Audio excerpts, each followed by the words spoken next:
పండగైనా సంబరమైనా మీ ప్రతి సెలబ్రేషన్కి only choice వేగా jewellers. Suman TV ప్రేక్షకులకు నమస్కారం. ప్రస్తుతం మనతో పాటు ఉన్నారు ప్రముఖ జ్యోతిష్యులు బ్రహ్మశ్రీ నందిబట్ల శ్రీహరి శర్మ గురుగారు. వారితో మాట్లాడదాం శని వక్రగతి గురించి. గురుగారు నమస్కారం. గురుగారు వాగర్థ సంపృక్తౌ వాగర్థ ప్రతిపత్తయే జగతః పితరౌ వందే పార్వతీ పరమేశ్వరౌ. ఆదిత్యాయ చ సోమాయ మంగళాయ బుధాయ చ గురు శుక్ర శనిభ్యశ్చ రాహవే కేతవే నమః. శృంగేరి జగద్గురు పీఠాధిపతులకి కంచి పీఠాధిపతులకి నమస్కారములు తెలియచేసుకుంటూ కార్యక్రమాన్ని ప్రారంభిద్దాం. భారతదేశంలో ఇంకా ఎలాంటి పరిణామాలు చూడాల్సి వస్తుంది గురువు గారు? ఆల్రెడీ మనకి ప్రొటెస్ట్ నడుస్తుంది, నీట్ ఇలాంటివి జరుగుతున్నాయి, ఇంకా ఏం చోటు చేసుకోబోతున్నాయి? ఇప్పుడు మీకు గమనించుకుంటే ఈ ప్రొటెస్ట్లు అనేటువంటివి కూడా గత జూన్ ఈ జూలై 22వ తారీఖు నుంచే కదా గురువు గారు నీట్. అవును, ఈ యొక్క అణగారిన నిప్పులాగా ఉండి జూలై 22వ తారీఖు నుంచి చాలా ప్రొటెస్ట్లు చాలా ముందుకు వెళ్ళిపోయాయి. అంటే ఇది సహజంగా చాలా మంది వీక్షించేటువంటి మన సుమన్ టీవీ ప్రేక్షకులు తీసి పారేస్తారు, ఇదంతా ఏముందిలే అని చెప్పేసి. కానీ వాస్తవానికి శని వక్రీకరించి జరగబోతున్నాడు జూలై 27వ తారీఖు రోజున. కాబట్టి ఈ సంబంధించినటువంటి పరిణామాలు చోటు చేసుకోబోతున్నాయి. అందుకే దైవత ఆరాధన తప్పనిసరి. దీన్ని దృష్టిలో పెట్టుకునే ఈ యొక్క ఆషాఢ పౌర్ణమి రోజున దేవతానుగ్రహం అందరికీ అందించాలనే సదుద్దేశంతో వారాహి నవరాత్రులు ఎంతో మంది చేసుకున్నారు, మధ్యలో ఆపేసిన వాళ్ళు ఉన్నారు. అలాగే చేసుకోలేక ఇబ్బంది పడి చేసుకుంటే అమ్మవారి అనుగ్రహం పొందితే బాగుండును, అలాగే చాలా మందికి సమస్యలు అనేటువంటి ఉంటాయి, ఆ సమస్యలు తీరితే బాగుండును అనుకునే వాళ్ళు కూడా ఉన్నారు. అటువంటి వాళ్ళకి ఈ ఆషాఢ పౌర్ణమి గురు పౌర్ణమి సందర్భంగా మన పీఠం ఆధ్వర్యంలో రాత్రి 8 గంటలకి అంటే 7:30 వరకు పౌర్ణమి కాబట్టి 7 గంటలకి పౌర్ణమి ఘడియల్లో మనం ప్రారంభం చేస్తాం. వారాహి, ప్రత్యంగిర, బగళాముఖి, రాజశ్యామల, ధూమావతి మరియు శనీశ్వర అఘోర పాశుపత హోమాది కార్యక్రమాలు జరిపించడం జరుగుతుంది. ఈ కార్యక్రమంలో నమోదు చేసుకున్నటువంటి వాళ్ళకి వారాహి మాల కూడా ఇవ్వడం జరుగుతుంది. అవకాశం ఉన్నటువంటి వాళ్ళు స్క్రీన్ పై కనిపిస్తున్న నెంబర్కి కాంటాక్ట్ చేసి గోత్రనామాలు నమోదు చేసుకోవచ్చు. ఎందుకంటే శని వక్రీకరించినటువంటి కారణం చేత శని మీనరాశికి మరియు కుంభరాశి కూడా ప్రభావితం కాబట్టి మొత్తం 12 రాశుల వారికి ఈ ప్రభావం ఉంటుంది. ఎవరి జాతకరీత్యానైతే బలమైనటువంటి సమస్యలు తీరాలని కోరిక ఉంటుందో అటువంటి సమస్యల నివారణకి, శత్రుబాధలు, విద్య, వివాహ, దాంపత్య, అనారోగ్య సమస్యల నివారణకి ఈ హోమాది కార్యక్రమాలు జరిపించడం జరుగుతుంది. కాబట్టి ఎవరైనా కానీ ఈ కార్యక్రమంలో గోత్రనామాలు నమోదు చేసుకోవచ్చు. ఇక గమనించుకున్నట్లయితే మన భారతదేశంలో జరిగేటువంటిది ఇప్పుడు ఈ యొక్క విద్యార్థులు ప్రొటెస్ట్ చేశారు. కానీ ఇది శని వక్రీకరించినటువంటి కారణం చేత జరుగుతున్నటువంటిది. అవునా, ముందే స్టార్ట్ అయిపోయిందా గురుగారు? ప్రభావం ముందే ఉంటుందా మనకి? కదమ్మా, ఇంట్లో కాఫీ చేసినా బిర్యానీ చేసినా ప్రిపరేషన్ లోనే స్మెల్ అవుట్ అవుతుంది. కానీ అన్ని తయారు చేసిన తర్వాత వీళ్ళింట్లో ఇవి ఉన్నాయని తెలియదుగా ఉండారని. అలాగే ఇది రావడానికి ముందే ఒక 2 వారాల ముందర మన భారతదేశం కూడా చవి చూసింది. ఎందుకంటే మన భారతదేశానికి స్వాతంత్రం వచ్చిన లగ్నానికి అత్యంత రాజయోగప్రదుడు శని, బాధకుడు కూడా శనే. కానీ అట్టి శని వక్రీకరించి మీనరాశిలో వక్రీకరించినటువంటి కారణం చేత గతంలో ఏంటనంటే భారతదేశం గవర్నమెంట్ ఎలా ఉంటుందనంటే భవిష్యత్తు కార్యాచరణ ఇంతకుముందు చెప్పుకున్న న్యాయ వ్యవస్థకి కారకుడు కాబట్టి న్యాయ వ్యవస్థ సమూలముగా మార్చబడుతుంది. కొత్త చట్టాలు తీసుకుని వస్తాయి. ముఖ్యంగా శని నిష్పక్షపాతానికి కారకుడు కాబట్టి అడ్డదారుల గుండా సంపాదించేటువంటి వ్యక్తులందరూ కూడా బయటపడతారు. ఇప్పుడు అనేక మంది రహస్యంగా దాగిన వాళ్ళ చరిత్రలన్నీ ఇప్పుడు బయటపడతాయి. అలాగే ఇప్పుడు కొత్త చట్టాలు కూడా రాబోతుంది. దీని కారణంగానే ఇప్పుడు మరి గ్రహాల యొక్క సంచారం జరుగుతున్నప్పుడే ఇప్పుడు ఎందుకు రావాలి? ఇప్పుడు అమిత్ షా గారు ఇప్పుడు కొత్తగా FCRA బిల్ అనేది తీసుకొస్తున్నారు.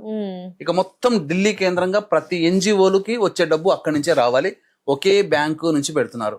మరి ఇంతకుముందు ఎప్పుడో పెట్టొచ్చు కదా, ఇప్పుడు ఎందుకు అంటే రావాల్సిన సమయం గ్రహాలు నిర్ణయిస్తాయి. ఎప్పుడు ఏది జరగాలో ప్రపంచవ్యాప్తంతో భారతదేశంలో కూడా గ్రహాలు నిర్ణయిస్తాయి. మన జాతకంలో ఏది జరగాలో కూడా గ్రహాలు నిర్ణయిస్తాయి. కాబట్టి ఇప్పుడు బిల్లు తీసుకొస్తున్నాడు అమిత్ షా, శని వక్రీకరించినాడు. కాబట్టి పునరాలోచన, గతంలో జరిగినటువంటి వాటికి మళ్ళీ తప్పులు జరగకుండా పునరాలోచన. ఇప్పుడు జరిగింది ఈ ప్రొటెస్ట్ కదా, భవిష్యత్తులో ఇంకొకసారి ఎక్కడ కూడా భారతదేశంలో మళ్ళీ ప్రొటెస్ట్ జరగడానికి అవకాశం లేకుండా చట్టాలు వస్తాయి, పునఃసమీక్ష చేసుకుంటారు. ఈ యొక్క సంబంధించినటువంటి ఈ యొక్క ఈ యొక్క Neat, విద్యార్థులందరూ test. కూడా చేసే డీప్ స్టేట్ అవన్నీ ఉన్నాయి కదా, అవును గురు. వీటన్నిటికీ శని కారకుడు అక్కడ. ఇక్కడ అనిశ్చితి అనేటువంటిది ఉంటుంది. అంతేకాకుండా మన ఈ సంబంధించినటువంటి నరేంద్ర మోడీ గారి జాతక రీత్యా చూసుకున్న సెప్టెంబర్ 4వ తారీఖు వరకు అతని జాతకంలో బాగోలేదు. సెప్టెంబర్ గురువు గారు. 4 సెప్టెంబర్ 4 అంతవరకు దాన్ని ఒడిసి పట్టుకోగలిగాడా, మోడీ తర్వాత విజృంభిస్తాడు. ఆహా. ఇంకా తప్పదు. తప్పదు. అంటే తర్వాత గట్టిగా మంచి రిజల్ట్స్ అనేటువంటి మోడీ చాలా దుందుడుకు జరిగా సెప్టెంబర్ 4 వరకు అతనికి బాగోలేదు. అంటే ఓపిక పట్టాలా, ఏం చేయాలంటారు ఓపిక గురుగారు? పట్టాల్సింది అంతవరకు అన్నిటికీ అది జరుగుతుంది. నిన్న నైట్ అందరికి మెసేజ్ చెప్పారు కదా, ఇలా అని నీట్ గురించి ఇలా జరిగింది, ఇక మీద జరగకుండా చూసుకుంటాం అది అలాంటివి. సెప్టెంబర్ 4 వరకు అతనికి మీద అభాండాలు అనేటువంటివి, అతన్ని క్యారెక్టర్ అసాసినేషన్ చేయడం కానీ, అవును గురుగారు, ఇన్ని రోజులు పాజిటివ్ గా అనిపించింది మోదీజీ గారి అది. మీద, ఇప్పుడు నెగిటివ్ వచ్చేది అంతా Negative. గ్రహ ఇంపాక్ట్. ఇంకా ముందుగా సెప్టెంబర్ 4 వరకు జూన్ కనీసము ఈ యొక్క ఆగస్టు అంటే జూలై 29, 30వ తారీఖు వరకు కూడా ప్రభావం ఎక్కువగా ఉంటుంది. తర్వాత మెల్లమెల్లగా తగ్గుతుంది. సెప్టెంబర్ 4 తర్వాత మోడీ జాతకరీత్యా అతనికి బాగోలేదు కాబట్టి కామ్గా ఉండడం, భరించడం, తర్వాత చేయాల్సిన కార్యక్రమాలు భవిష్యత్తులో వీటన్నిటికీ కూడా చేస్తాడు. ఓకే గురుగారు, ప్రపంచవ్యాప్తంగా భారతదేశ పరంగా ఇలాంటి పరిణామాలు అయితే చోటు చేసుకుంటాయి. మరి ద్వాదశ రాశుల పైన ఎలాంటి ప్రభావం ఉండబోతుంది గురుగారు? ఎందుకంటే ప్రపంచవ్యాప్తంగా వినడానికి కూడా ఇలా అనిపించింది, దేశవ్యాప్తంగా ఎలా చెప్పారు, మరి ఇండివిజువల్ గా కూడా చాలా మంది తెలుసుకోవాలి అనుకుంటారు. గురుగారు, మీన రాశి లేదా మీన లగ్నంలో జన్మించినటువంటి వారికి ఈ శని వక్రగతి ప్రభావం ఎలా ఉండబోతుంది గురుగారు?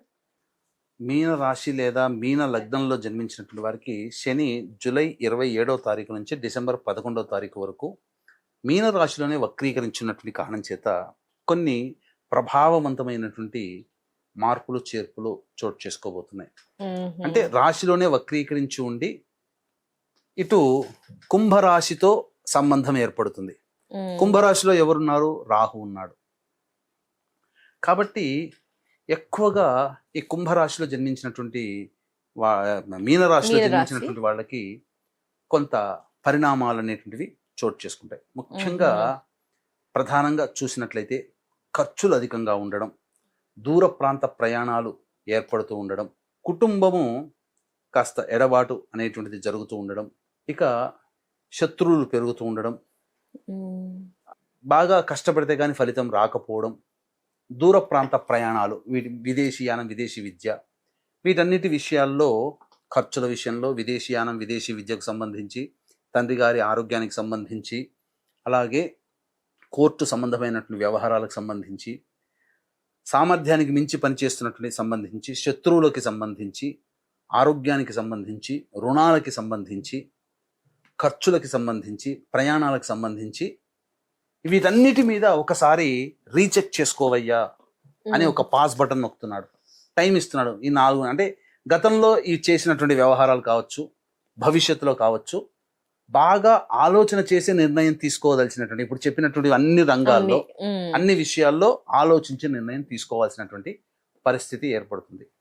అయితే అందరికీ ఒకే రకమైనటువంటి ఫలితాలు ఉండకపోవచ్చు. ఎందుకనంటే ఆ వ్యక్తి యొక్క వ్యక్తిగత జాతకం మీద ఆధారపడి ఉండి, అలాగే గత జన్మలలో చేసినటువంటి మంచి చెడుకి కారణం ఈ జన్మలకి శని భగవానుడు అవుతాడు. కాబట్టి గత జన్మలలో పుణ్యకర్మలు చేసిన వాళ్ళకి పుణ్య ఫలితాలు, పాపకర్మలు చేసిన వాళ్ళకి కష్టాలు, సమస్యలు, నష్టాలు అనేటువంటి ఈ జన్మల్లో ఈ శని వక్రీకరించి, మామూలుగానే శని సంచారం చేస్తున్నప్పుడు జరుగుతాయి, శని వక్రీకరించినప్పుడు స్పీడ్గా అవుతాయి ఎక్కువగా.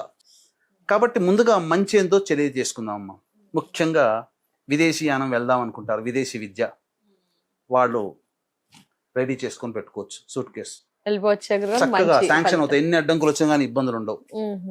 శత్రువుల మీద పైచేయి సాధిస్తారు, కోర్టు సమస్యల్లో పైచేయి సాధిస్తారు, అనుకూల తీర్పు వస్తుంది, ఎంత పని చేస్తారో అంత పనికి తగ్గ ప్రతిఫలం వస్తుంది, రాని బాకీలు వసూలు అవుతాయి, అన్ని విధాలుగా కుటుంబము చక్కగా సంతోషంగా ఉంటుంది, ఖర్చుల్ని కంట్రోల్ చేసుకోగలిగే మేనియా అనేటువంటి వాళ్ళకి వచ్చేసేస్తుంది. అంటే వాళ్ళ మీద కమాండ్ వచ్చేస్తుంది, ఖర్చులను కంట్రోల్ చేసి ఎలా మనం మెయింటైన్ చేయాలి, ఫ్యామిలీని కావచ్చు, కంపెనీని కావచ్చు, ఆఫీస్ని కావచ్చు, ఏదైనా కానీ. అలాగే ప్రధానంగా అదృష్టం వీళ్ళకి ఇప్పటి వరకు దోబూచులాడుతున్నటువంటి మీనరాశి లేదా మీనలగ్నం జన్మించిన వాళ్ళకి పూర్వజన్మ పుణ్య ప్రభావంలో శని వక్రీకరించినటువంటి కారణం చేత అదృష్టం వెంబడే పడుతుంది. అన్ని విధాలుగా సంతోషంగా ఉంటారు, అనుకున్న పని ప్రతిదీ ముందుకు సాగుతుంది, తండ్రి గారి యొక్క ఆరోగ్యం కుదుటపడుతుంది. ఇవన్నీ జరుగుతాయి. పాపకర్మలు చేసినటువంటి వాళ్ళకి మీన రాశి లేదా మీన లగ్నంలో జన్మించిన వాళ్ళకి జరిగేటువంటి నష్టం ఏంటంటే అనవసరమైన ఖర్చులు పెరుగుతాయి. ఏ ఫలితము రానటువంటి వాటికి అనవసరంగా ప్రయాణాలు, దూర ప్రాంత ప్రయాణాలు చేస్తారు. సరిగ్గా నిద్ర పట్టదు. ఈ 4.5 నెలలు ఏదో జరిగిపోతుందని ఒక భయము, ఆందోళనతో సమస్యాత్మకంగా ఉంటుంది. అన్నిటికంటే మించి కుటుంబంలో, ఇంట్లో విలువైన వస్తువులు చోరీకి గురవుతాయి. బంగారు ఆభరణాలు కానీ, వాహనాలు కానీ, ఏదైనా కానీ చోరీకి గురవుతాయి. అప్రమత్తంగా ఉండాలి. దొంగల పట్ల ఇంటి దొంగని ఈశ్వరుడైన పట్ల అంటారు. కాబట్టి ఇక్కడ సమీక్ష చేసుకోవాలి. పాపకర్మ ఉంటేనే ఇలా జరుగుతాయి. ధనము బాగా ఖర్చు అయిపోతుంది. ఇంకా కోర్టు సమస్యలు, కొత్త శత్రు సమస్యలు పెరుగుతుంటాయి. అనారోగ్యంగా చిన్నపాటి అనారోగ్యాలు ఎక్కువగా పెరుగుతూ ఉంటుంటాయి. అలాగే విదేశీ విద్య చేయాలనుకునే వాళ్ళకి బ్రేక్స్ వస్తుంటాయి. పుణ్యం చేసుకునే వాళ్ళకి సాఫీగా వెళ్ళిపోతారు. ఇక్కడ మాత్రం బ్రేక్స్ వస్తాయి. అన్నిటికంటే మించి హయ్యర్ ఎడ్యుకేషన్ చేద్దాం అనుకున్న వాళ్ళకి ఈ సంవత్సరం ఈ 4.5 నెలలు ఉత్తగా ఉండాల్సిన పరిస్థితి వస్తుంది.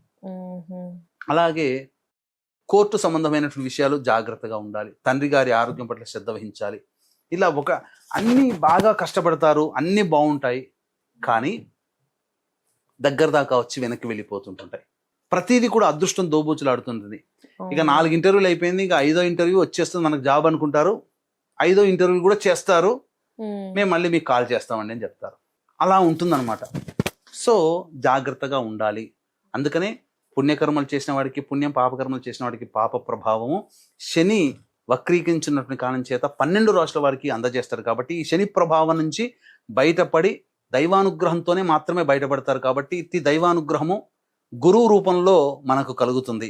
అట్టి గురువు కంట్రోల్ చేస్తాడు శని యొక్క ప్రభావాన్ని. కాబట్టే గురు పౌర్ణమి అయినటువంటి జూలై 29వ తేదీన మన పీఠం ఆధ్వర్యంలో సాయంకాలం 7 గంటలకి మహామహిమాన్వితమైనటువంటి వారాహి, ప్రత్యంగిర, బగళాముఖి, రాజశ్యామల, ధూమావతి, శనైశ్చర, అఘోర పాశుపత మూలమంత్ర హోమాది కార్యక్రమాలు అందరి జాతకరీత్యా కలిగే విద్య, వివాహ, ఉద్యోగ, దాంపత్య, అనారోగ్య సమస్యల నివారణకి చేయించడం జరుగుతుంది. వారాహి మాల ఇవ్వడం జరుగుతుంది. ఈ కార్యక్రమంలో సాయంకాలం 7 గంటలకి ప్రారంభం కాబట్టి సాయంకాలం 6 గంటల లోపల కార్యక్రమంలో గోతనామాదులు స్క్రీన్ పై కనిపిస్తున్న నెంబర్కి కాంటాక్ట్ చేసి నమోదు చేసుకోవచ్చు. మరి ఇంకా ఏం పాటించవచ్చు గురుగారు మీనరాశి వారు ఈ పరిహారం? ప్రధానంగా ఈ యొక్క మీనరాశిలో జన్మించినటువంటి వాళ్ళు ప్రధానంగా గురు చరిత్ర పారాయణం ఒక 11 పారాయణాలన్నా చేస్తే చాలా మటుకు సమస్యలు పరిష్కారం అవుతాయి. తప్పకుండా. ధన్యవాదాలు గురువు గారు. నమస్కారం. సర్వం శ్రీ ఉమామహేశ్వర పర బ్రహ్మార్పణమస్తు. సో వియర్స్ చూసారు కదా, గురువు గారి ఆధ్వర్యంలో గురు పౌర్ణమి రోజు నిర్వహించబోయే క్రతువులో మీ గోత్రనామాదుల్ని నమోదు చేసుకోవాలి అనుకుంటే స్క్రీన్ పై నెంబర్ కనిపిస్తుందని మిగతా వివరాలని తెలుసుకోవచ్చు. నమస్కారం.